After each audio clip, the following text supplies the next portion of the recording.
लोहे का शहजादा और सुनहरी शहजादी। बहादुरी और दोस्ती की एक कहानी। एक ऐसी सल्तनत में जहां सूरज की किरणें सुनहरी छतों पर चमकती थीं और नदियां चमकते हुए चांदी जैसे पानी से बहती थीं, एक नौजवान शहजादा रहता था जिसका नाम आरी था। आरी दूसरे शहजादों की तरह नहीं था। इसे सोना कीमती जवाहरात पसंद नहीं थे, इसे लोहा पसंद था। इसे लोहे को हाथ में थामने का एहसास पसंद था, तलवार के झटके से इसकी गूंजने वाली आवाज पसंद थी, और ये बात पसंद थी कि लोहा इसे खतरात से बचाता था। आरी के वालिद बादशाह एक मेहरबान इंसान थे, लेकिन वो पुरानी रवायत की सख्ती से कायल थे। उनका मानना था कि एक शहजादे को सोने से मुज़य्यन होना चाहिए, ना कि लोहे से। वो चाहते थे कि आरी सोने का ताज पहने, ना कि लोहे का खुद। वो आरी को एक सुनहरी शहजादा देखना चाहते थे, ना कि लोहे का शहजादा। एक दिन महल में एक कासिद आया जिसके पास एक ऐसी खबर थी जिसने पूरी सल्तनत को हिलाकर रख दिया। अड़ोसी सल्तनत, जिस पर जालिम मलिका मीलेस हुक्मरानी करती थी, ने जंग का ऐलान कर दिया था। वो मलिका, जो अपनी लालच और सोने से मोहब्बत के लिए जानी जाती थी, आरी की सल्तनत पर कब्जा करना चाहती थी ताकि वहां का सारा खजाना अपने नाम कर सके। बादशाह ने दिल पर बोझ लिए अपनी मजलिस का इजलास बुलाया।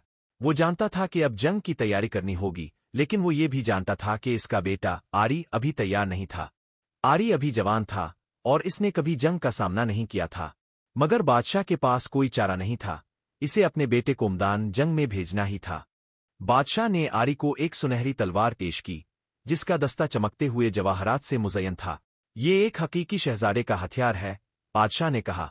इसे दानाई से इस्तेमाल करना मेरे बेटे। मगर आरी ने तलवार को नापसंदीगी से देखा। वो सुनहरी तलवार नहीं चाहता था, वो एक लोहे की तलवार चाहता था, ऐसी तलवार जिस पर वो मैदान जंग में भरोसा कर सके। आरी ने बादशाह की दी हुई तलवार तो ले ली, मगर दिल ही दिल में जानता था कि वो इसे इस्तेमाल नहीं करेगा। वो अपने वर्कशॉप गया, वो जगह जहां वो घंटों लोहा को ठालता, चीजें बनाता, और वहां इसने एक नई तलवार पर काम शुरू किया। ऐसी तलवार जो लोहे से बनी हो।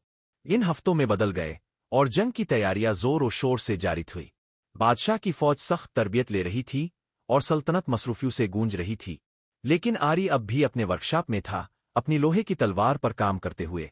वो धात को पीटता, इसे ढालता, यहां तक कि वो एक मुकम्मल और बेऐब तलवार बन गई। फिर इसने इसे चमकाया, ना कि सोने की चमक से, बल्कि ठंडे और पुरएतमाद लोहे की चमक से। जब जंग का दिन आया, आरी पूरी तरह तैयार था। वो अपने वालिद के सामने खड़ा हुआ, इसकी लोहे की तलवार सूरज की रोशनी में चमक रही थी। अब्बा जान, मैं अपनी सल्तनत के लिए लड़ने को तैयार हूँ, आरी ने कहा। आदशाह हैरान रह गया। इसने आरी से खौफ की तवक्को की थी, मगर अपने बेटे की आंखों में इसने हिम्मत और अज़्म की रोशनी देखी। इसने सर हिलाया और फखर से इसका दिल भर आया। जंग निहायत शदीद थी। मलिका मुल्स की फौज ताकतवर थी और वो जंगली दरिंदों की तरह लड़ रहे थे। लेकिन आरी ने शेर की सी हिम्मत से मुकाबला किया। वो दुश्मनों के बीच जा घुसा। इसकी लोहे की तलवार चांदी की लकीर की मानिंद चमक रही थी। वो महारत और ताकत से लड़ा और इसका लोहे का ज़िरा इसे हर वार से बचा रहा था। वो अपने वतन के लिए लड़ रहा था, अपने बाप के लिए और अपनी इज्जत के लिए। जब जंग अपने उरूज पर थी, आरी का सामना एक जबरदस्त दुश्मन से हुआ।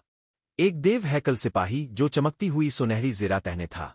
इसके हाथ में तलवार थी जो उस्तरे की तरह तेज थी। वो सिपाही निहायत ताकतवर और बेरहम था, और इसने आसानी से आरी को पीछे धकेल दिया। आरी जानता था कि इसे होशियारी से काम लेना होगा। वो सिर्फ ताकत से नहीं जीत सकता था, इसे अपनी अक्ल इस्तेमाल करनी थी। इसने देखा कि वो सुनहरी सिपाही बारी ज़िरा के बाइस सुस्त और लापरवाह हो रहा है। आरी ने पीछे हटने का बहाना किया, आका इसे मैदान जंग से दूर ले जा सके। वो इसे एक तंग रास्ते की तरफ ले गया, जहां भारी ज़िरा पहने हुए सिपाही के लिए हरकत करना मुश्किल था। आरी ने मौका का इंतजार किया। जैसे ही सिपाही लड़खड़ाया, आरी बिजली की सी तेजी से आगे बढ़ा। इसकी लोहे की तलवार सूरज की रोशनी में चमक रही थी। एक जोरदार वार किया और सिपाही जमीन पर गिर पड़ा। इसकी सुनहरी ज़िरा धड़ाम से जमीन पर गिरी। अब जंग का पांसा पलट रहा था। आरी की हिम्मत और महारत ने बादशाह की फौज को नया हौसला दिया। वो पूरी ताकत से लड़ने लगे और मलिका मुल्स की अफवाज को पीछे धकेलने लगे। मगर मलिका मुल्स हार मानने वाली ना थी। इसके पास एक खुफिया हथियार था, एक देवहैकल अड्डा, जिसके छलके रात की तारीकी की तरह सिया थे और सांस आग की तरह दहकता हुआ। अजदहा फिजा में बुलंद हुआ। इसकी धाव से जमीन कांप उठी। बादशाह की फौज दहशत ज़दा हो गई। उन्होंने कभी ऐसा इफरीत नहीं देखा था। लेकिन आरी, अगरचे खौफजदा जरूर था, जानता था कि अब कुछ करना होगा। इसने देखा कि अजदहा लोहे से कमजोर है, कि वो सिया छिलकों के नीचे एक कमजोर जगह रखता है। जहां लोहे की काट असर दुखा सकती है। आरी ने हिम्मत बांधी, अपनी लोहे की तलवार बुलंद की और अजदहे की तरफ दौड़ा, एक सच्चे शहजादे की तरह, निडर, नेक और बहादुर। अजदहा नीचे झपटा, इसकी आतिशी सांस ने जमीन को जला कर रख दिया। आरी लटकते शोलों से बच निकला, इसका लोहे का लिबास गर्मी को रोकने के लिए एक ढाल बन गया। वो छलांग लगाकर अजदहे की पुश्त पर सवार हो गया। इसकी लोहे की तलवार सूरज की रोशनी में चमक रही थी। अजदहा गुस्से से गिर जा। इसने आरी को गिराने की हर मुमकिन कोशिश की, मगर आरी ने मजबूती से थाम रखा था। इसकी गिरफ्त लोहे की मानिंद मजबूत थी। आरी ने तलवार का वार किया, चमकते छिलकों पर जर्ब लगाई। अजदहा दर्द से धाड़ा, इसके छलके चटकने लगे। आरी की वार की शिद्दत से अजदहा कमजोर हो चुका था, जमीन पर गिर पड़ा और इसकी धार एक सिसकी में बदल गई। मलिका मुलंस की फौज ने जब अपने देव हैकल अड्डहे को शिकस्त खाते देखा तो खौफ के मारे भाग खड़ी हुई। जंग खत्म हो चुकी थी, मलिका मुलंस शिकस्त खा चुकी थी और बादशाहत बच गई थी। बादशाह ने अपने बेटे को गिले लगा लिया। तुम एक सच्चे हीरो हो मेरे बेटे, इसने कहा।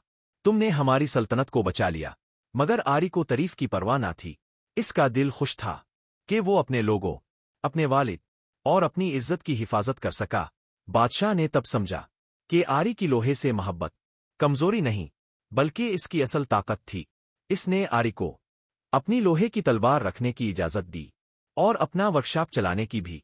इसी दिन से आरी को आयरन प्रिंस के नाम से जाना गया, वो हीरो जिसने लोहे की ताकत और दिल की हिम्मत से अपनी सल्तनत बचाई। मलिका मुलंस को गिरफ्तार कर लिया गया और ऐद में डाल दिया गया। इसने सीखा कि सच्ची ताकत सोने में नहीं, बल्कि हिम्मत और मोहब्बत में होती है। बादशाहत ने अपनी फतेह का जश्न मनाया और आरी आयरन प्रिंस एक कहानी बन गया। इसकी कहानी नस्लों तक सुनाई गई। एक कहानी हिम्मत, ओस्ती और लोहे की ताकत की, और वो बादशाहत जो कभी सोने की छतों के लिए मशहूर थी, अब आयरन प्रिंस की बहादुरी के लिए जानी गई।